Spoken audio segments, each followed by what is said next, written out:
Imagine a typical Western street. A morning commute, shop windows, people carrying shopping bags, the crisp rhythm of footsteps on the pavement.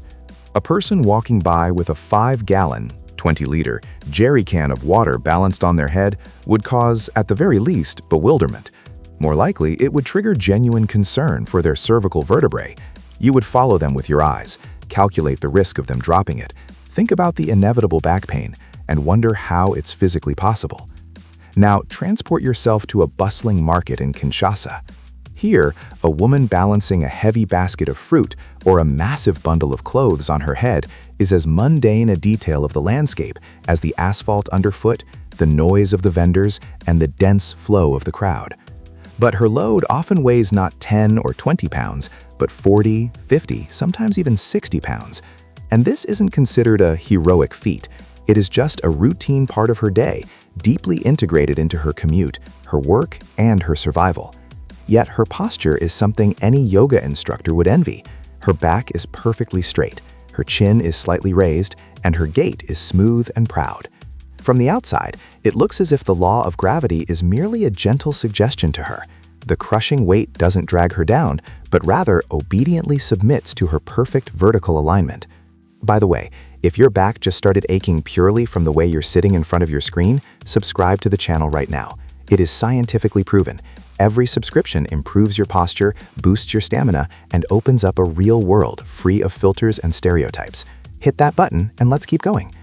The secret to this phenomenon isn't a unique spinal structure. Human spines are built pretty much the same across the globe. Nor is it some natural gift that some possess and others lack. It all comes down to years of training, literally starting from the cradle. From childhood, the body learns to solve the problem of balance automatically, without spending any conscious effort on it. Little girls in the Democratic Republic of the Congo, DRC, are taught this art as naturally as walking. First, it's a light bundle of cloth, then a small jug of water, and with each passing year, the load increases. As a result, they develop not just a strong muscular corset, but an entire neuromuscular system finely tuned to sense balance and weight distribution. The micro movements of the foot, the tilt of the pelvis, the engagement of deep back muscles, everything adjusts before a mistake in balance even becomes noticeable. The spine and neck align in a perfect vertical line so that the weight presses strictly downward rather than skewing the body, provoking sudden jerks or breaking the gait. For a Westerner whose muscle memory and coordination were formed entirely differently, replicating this trick without months of training is practically impossible. They will instinctively tense their shoulders and hunch over, overloading the cervical spine and the rest of the body, turning the load into a grueling wrestling match rather than fluid movement. This is more than just a domestic skill. It is the embodiment of endurance and grace, a symbol of the colossal burden that Congolese women carry, both literally and metaphorically. Their body becomes a tool of labor, and their straight back is a silent testament to their willpower. Not a showy, performative strength, but an everyday resilience where "I can't do it today" simply isn't an option. But the heavy physical load isn't even the most intimidating part. It is far more complex to decipher what this woman is wearing, because her clothing carries not just fabric, but profound meaning, fierce intention, and sometimes a weapon. In the West, we often say, "Clothes make the man." In Congo, you can take this proverb to the absolute extreme. Clothes make the man, judge the man, respect the man, hate the man, and declare war on the man. Here, traditional attire isn't just fabric tailored to current fashion, nor is it simply about looking pretty or ugly. It is a literal passport, a loud social network, a political manifesto, and a tool for diplomatic or highly hostile negotiations, all draped over a living body. In the spaces of the market, the street, or the courtyard, where everyone is watching and reputations take on a life of their own, clothing becomes a language understood much faster than a long speech. Every element of the outfit, from the head wrap to the pattern on the dress and the shoes on her feet, is a deliberate statement. It broadcasts the woman's tribal affiliation, her marital status, single, wife, widow, her social standing, and her husband's wealth, all without the need to explain, justify, or clarify anything. It can project her personal mood, ranging from deep mourning to unbridled joy, conveyed not by slogans, but by the combination of colors, the density of the pattern, and how the fabric is draped. And most astonishingly, it can deliver a highly specific message to a particular person in the crowd, a neighbor, a mother-in-law, a rival, or an ex-lover. This is where its unique power lies. A woman can walk through the market without uttering a single word, yet orchestrate a spectacular scandal or brilliantly defend her reputation, seemingly by accident, seemingly just by getting dressed. This complex, multi-layered language evolved in an environment where the spoken word wasn't always safe, and a woman's public statement could be perceived as a dangerous challenge. What is said out loud can be retold, twisted, and used against you. What is read on fabric is technically said to no one directly, yet absolutely everyone understands it. Fabric became a battlefield for hidden dialogues, a safe space for self-expression and social maneuvering. To truly understand a Congolese woman, it is not enough to hear her speak. You must know how to read her dress, paying attention to the pattern, the completeness of the outfit, the intentional precision of the details. And the most eloquent text of all is written on a unique fabric called liputa. Imagine a dress where, instead of an abstract floral design, a clear message is boldly displayed, the eye of my rival, or a cryptic pattern named, if you go out, I go out. This is not decoration for beauty's sake. It is a sharpened phrase worn out in the open.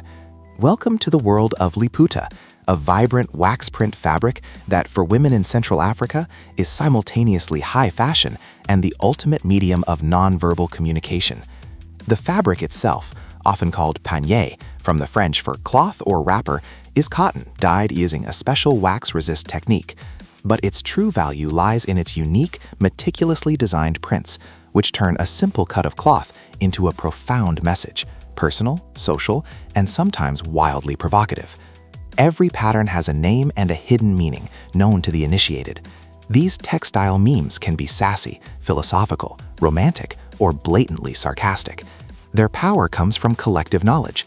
You wear a specific print, knowing exactly who will read it and how.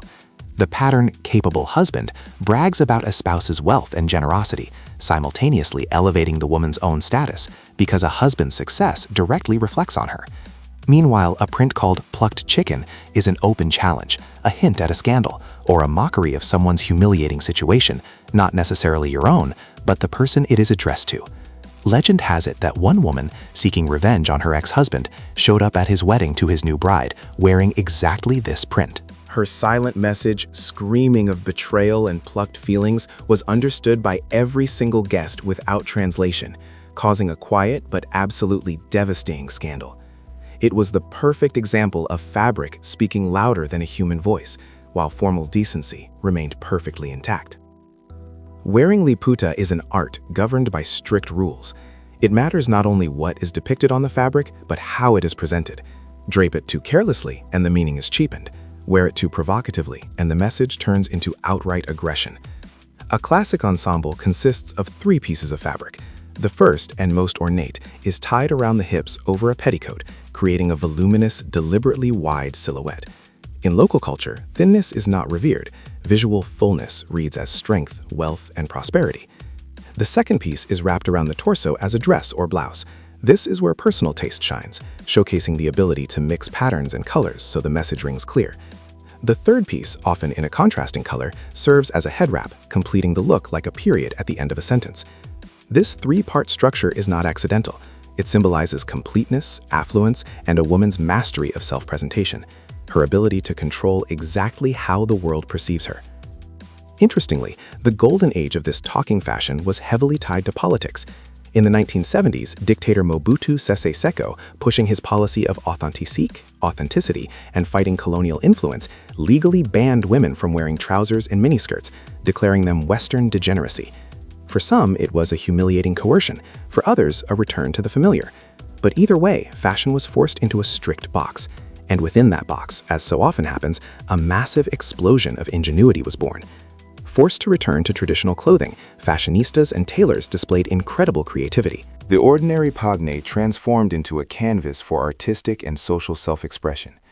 Thus, a political restriction sparked a cultural textile revolution, turning Liputa into a literal walking newspaper. It broadcasted news, opinions, hints, and stances, everything that could not be said out loud. In Congo, marriage is far from just a union of two hearts. It is a serious economic transaction binding two clans together, where emotions may be important but are rarely the sole foundation. The symbolic bride price, known in many cultures, has transformed here into a hyper-detailed financial plan capable of genuinely bankrupting a groom or his family. We are not talking about a bouquet of flowers and a bottle of wine. We are talking about a massive endowment, a list that can look more like the inventory of a small department store. And this isn't out of greed, but because a clan's status is measured by what they can demand and what they can receive. The process begins when the bride's family draws up an official list, a document itemizing their demands of the groom. These are not mere suggestions, they are mandatory conditions before negotiations can even begin. The very existence of the list shows the seriousness of the intentions and sets the framework for evaluating the man. A typical price list for an educated city girl in Kinshasa might include cold hard cash, sums often starting at $2,000 to $3,000, which is several years' income for many locals, specific brands of suits and shoes for the future father-in-law, dozens of vibrant Liputa fabrics for the female relatives, home appliances, a refrigerator, a generator for the frequent power outages, several crates of imported beer and hard liquor for the celebration, the latest smartphones, and livestock, ranging from a few dozen chickens to a goat or a ram. This list has both practical and symbolic sides. Appliances mean comfort and survival. Fabrics are a visible sign of respect to the women of the clan. Alcohol is for the public ritual, and livestock is undeniable material proof that is hard to fake.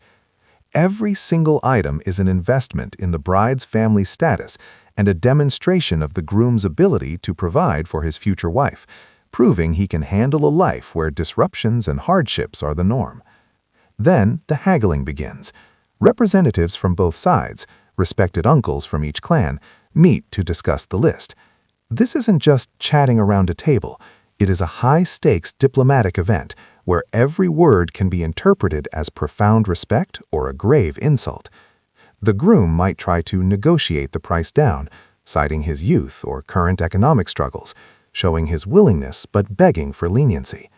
The bride's family, in turn, will insist on worthy compensation for the loss of their daughter and her labor contribution to their household.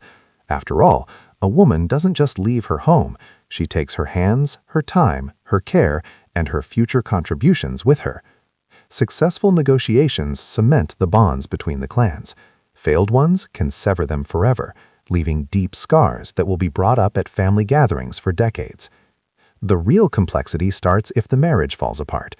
Must the bride's father return the bride price, especially if the husband initiated the divorce? Theoretically, yes, according to customary law. In practice, this leads to drawn-out, vicious conflicts. The cows may have already been slaughtered, the money spent on the younger sibling's education, and the appliances worn out. The demand to return everything in full is perceived as a deep humiliation and a declaration of war between the clans, which sometimes erupts into actual bloody clashes. Thus, a wife is truly a long-term, high-risk investment. And the word investment here doesn't imply coldness. It simply reflects the reality of relationships in a society where the family functions as an economic system. Now, a question for you. Do you think such a highly detailed price tag for a bride is a fair compensation to the family for the loss of a working member? Or is it an outdated and cynical transaction? Let me know your thoughts in the comments. And drop a like if you're glad you didn't have to buy a generator and a flock of goats for your own wedding. But if you think that by paying the bride price, a husband secures a submissive housewife, you are dead wrong. He gets a CEO, and that is not a joke, but an accurate reflection of how power and responsibility are distributed inside the home. To truly understand polygamy in the Democratic Republic of the Congo, you must immediately discard European or Hollywood fantasies of a harem. There are no luxurious palaces filled with idle wives languishing as they await their master. Instead, there is harsh economic reality, deeply rooted traditions, and complex social mechanics that women have learned to navigate, utilize, and sometimes entirely control. It holds a lot of pain, but also profound pragmatism. fierce competition, but also forced cooperation. In Congolese society, especially in the provinces and among the older generation, the term deuxième bureau, second office, is widely used. This is not a secret mistress hidden away in the shadows. It is often an official status, recognized by society and, crucially, by the first wife. The man effectively opens a branch of his family life, and the use of the word office is highly revealing. The family is viewed as a corporate structure, with management, duties, and schedules. Why does this happen? In rural areas, one woman physically cannot handle the entire household alone, working the fields, cooking for a massive family, watching over numerous children, and hauling water, which is a titanic labor in itself. A second wife isn't a luxury. She is an essential workforce. She increases the economic stability of the entire family unit, distributing the load so the system doesn't collapse from the exhaustion of one person. For a man, especially an older, wealthy one like a politician, businessman, or respected elder, having multiple wives is a visible marker of his social weight and wealth. It proves he can maintain more than one household. It is the cultural equivalent of a luxury car or a mansion in the West, not strictly necessary, but universally read as proof of power. Furthermore, more wives mean more children, and children are future hands for labor, support in old age, and the continuation of the bloodline. In a culture that places immense value on ancestors and descendants, this is a powerful motivator. Inside a polygamous family, there is a strict, often unspoken, but universally observed hierarchy, and it doesn't always correspond to the order of arrival. This is crucial. The system is held together not by romance, but by whoever knows how to best manage the house, the people, the conflicts, and the resources. Maman Kulutu, the head mom, is the first wife. Her status is untouchable. She is the master of the main house, the distributor of key resources, and the husband's primary advisor in family matters. Often she commands the most authority over all the children of all the wives. She is called the big wife, and her position is highlighted at all ceremonies, not necessarily with loud words, but through the order of events, seating arrangements, and symbolic gestures understood by everyone. The status of the second and subsequent wives depends on many factors. Was she bought with a full bride price, or did she join the family later with the first wife's blessing? Does she have sons? What is her temperament, and how well does she get along with the others? Youth and beauty here are temporary assets that guarantee nothing in the long run. Today she is the new one. Tomorrow she is just another participant in the system. It is also vital to distinguish between a mistress, maîtresse, and a second wife, deuxième bourreau. A mistress is a secret, her status is unrecognized, and she represents a direct threat to family stability. The second office is legalized and integrated. Often, a first wife, seeing her husband's exhaustion from daily family life or wanting to offload some of her own burdens, might actually advise him to take a second wife. She might even participate in choosing her, looking not for a beautiful rival, but for a strong, compliant worker, someone who will be useful to the household rather than destructive to the hierarchy. The daily life of a polygamous family is an exercise in advanced logistics and high-stakes diplomacy. You cannot just go with the flow. Any deviation is read as favoritism, and favoritism is a strike against the fragile balance. The classic system is a weekly rotational schedule. The husband spends 1 week in the first wife's house and the next week in the second wife's house. During this time, the on-duty wife is entirely responsible for him. She cooks, cleans, and caters to him. Her house becomes the gathering place for the whole family for evening meals. The other wives are technically resting during these days, but this rest is relative. Their own house and children haven't disappeared. The center of gravity has merely shifted. Violating this schedule, for example, a sudden visit by the husband to an off-duty wife, is grounds for a massive scandal because it shatters the ultimate tool of justice, predictability. The main source of conflict is rarely sex. The schedule dictates that.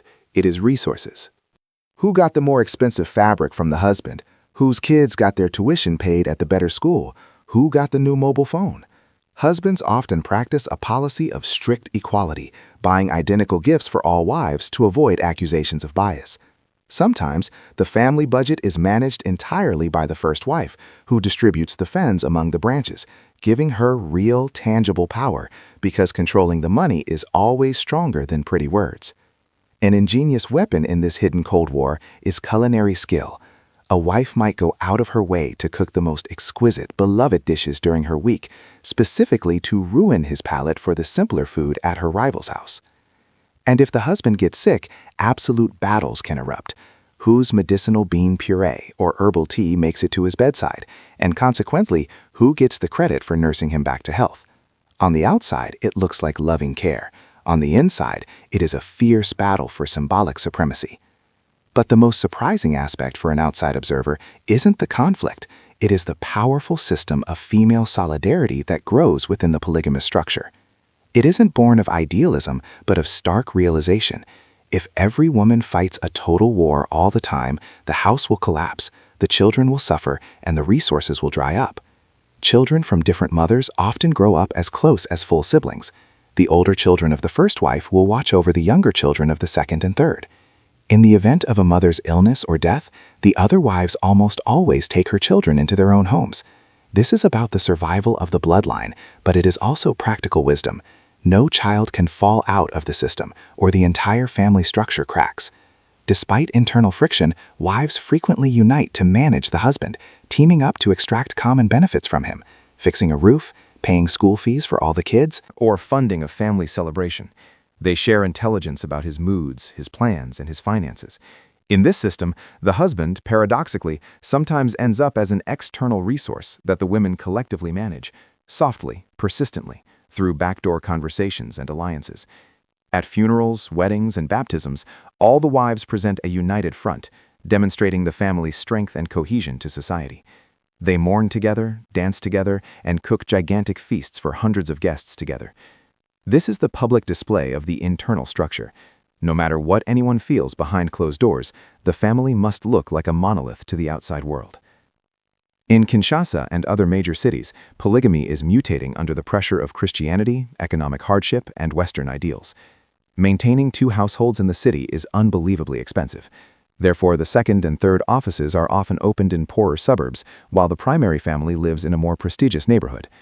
The husband is literally dispatched between them on business trips across the city. Officially, in court or at church, a man can only be married to one woman. The other relationships hold no legal weight, but are traditionally recognized. This creates massive inheritance nightmares for the children of unofficial wives. Reality acknowledges one truth, but the legal documents acknowledge another, and justice often disappears into that gap. More and more young, educated Congolese women are openly declaring they will never tolerate a second office. They see polygamy as humiliating and exploitative. However, family pressure, especially from the provinces, and economic dependency often force them to resign themselves to the inevitable. As a result, the city becomes a place where the old rules still apply, but are no longer undisputed. To truly understand this system, you have to hear the participants themselves and notice that each woman speaks not in abstracts, but from her own position, her own calculations, and her own pain. Voice of the first wife, Marie, 58. When he brought her in, I cried for 3 days. Then I realized, I'm tired. The fields, the kids, his relatives, let her help. Now I have time for a small trading business. She's young, let her fuss over him. The main thing is, I am the boss of this house. All the children call me Maman Kulutu, and her, she is just auntie. In these words, you hear both humiliation and victory. She surrendered ground in one area, but cemented her power in another. Voice of the second wife, Charlotte, 32. My family was poor. They couldn't afford to give me a dowry. He was a good man with a job. His first wife was already getting older.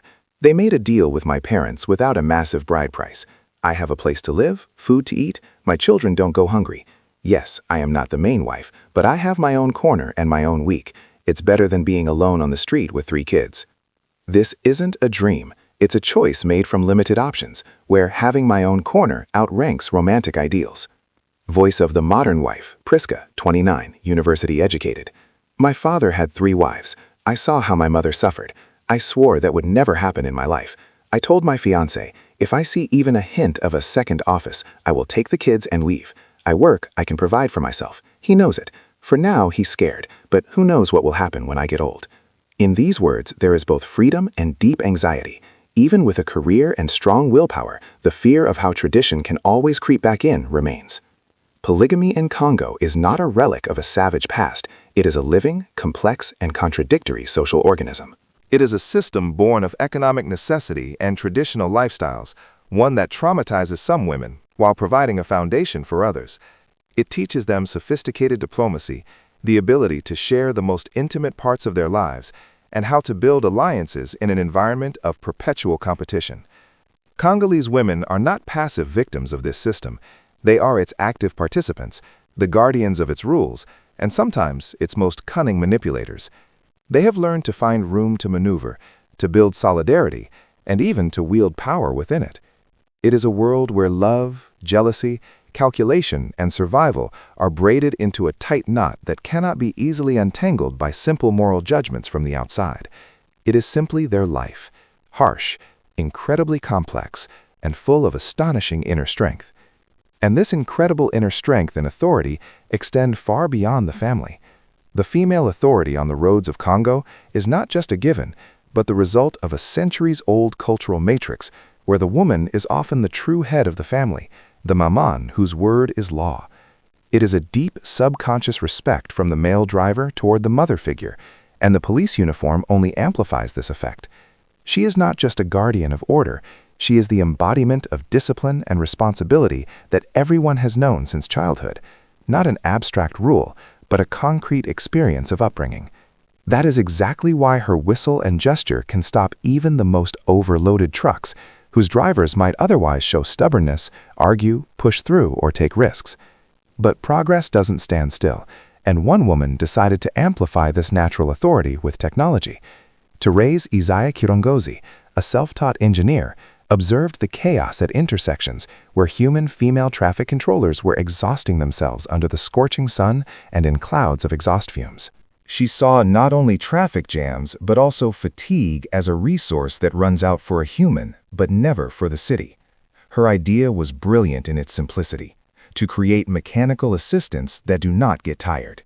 Thus, the first Congolese traffic robots were born, 8-foot-tall iron giants powered by solar panels. Their design is futuristic, a rotating torso, traffic light eyes, and automated arms directing the flow. They look like a symbol of the future standing amidst the daily grind. However, the most important thing is their gender. The population unconditionally perceives them as women, giving them nicknames like Maman Robot. There is a subtle continuation of tradition here. Even iron must be a maman to be trusted. They are installed at the most complex intersections, and amazingly, drivers obey them with even more discipline, sometimes seeing in the soulless iron an extension of that same unshakable maternal authority, strict but fair, immune to fatigue and compromises.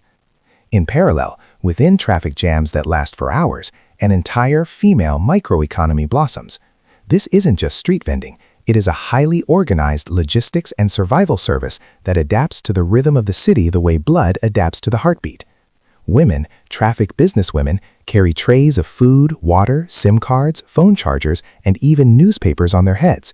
They know how to weave between cars the way another person walks down a hallway, precisely, without fuss, reading the turn of a wheel and the mood of a driver. They know the schedule of gridlocks better than any GPS navigation and map out entire routes where time is money and risk is just a standard bet. Some specialize in express delivery. For a small fee, they will sprint across several blocks to pay a bill for you or deliver documents. Their agility and ability to balance in the flow of cars inspire awe, because it is once again that same skill of equilibrium, only this time not with a basket of fruit, but with the city itself as a living, dangerous mechanism. In this daily marathon, they don't just feed the city, they become its nervous system, passing along news, rumors, and maintaining social connections in conditions where normal life grinds to a halt.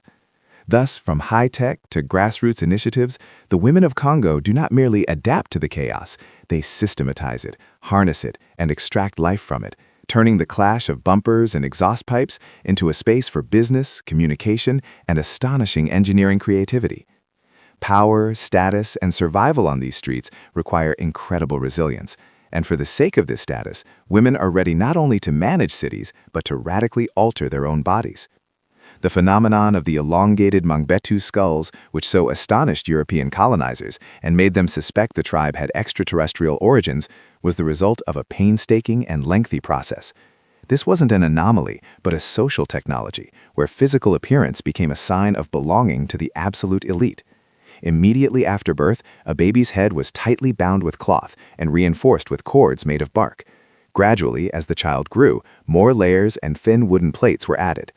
This procedure, called lipombo, lasted for several years and was painful, but it was considered the ultimate mark of highest status and aristocracy.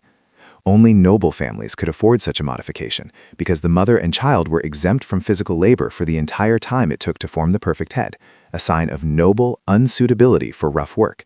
Here, what matters is not just how beautiful it is, but who can afford it.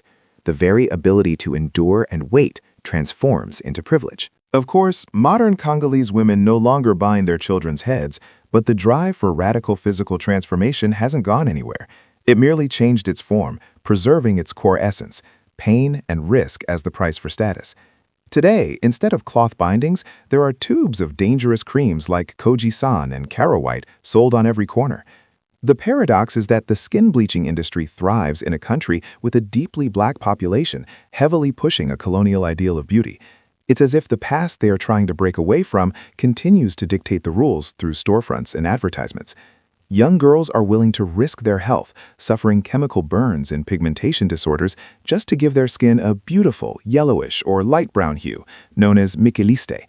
This modern lipombo is just as painful and status-driven because not everyone can afford the expensive creams. Once again, suffering transforms into a display of means, and means translate into a social signal. Meanwhile, the cult of full figures sometimes leads to the opposite extreme. Women from impoverished neighborhoods intentionally take animal hormones or asthma medications to quickly gain weight and match the coveted ideal of the woman mother, strong and fertile. It looks like a desperate attempt to hack their way into respect through their bodies, to accelerate what nature does slowly or not at all. You can feel the exact same logic in these practices. Appearance is capital, and it is paid for with whatever is at hand, even if the price is one's own health. In parallel, the traditional cult of full, rounded curves remains in full force. Historically, thinness here has been associated with illness, extreme poverty, or infertility.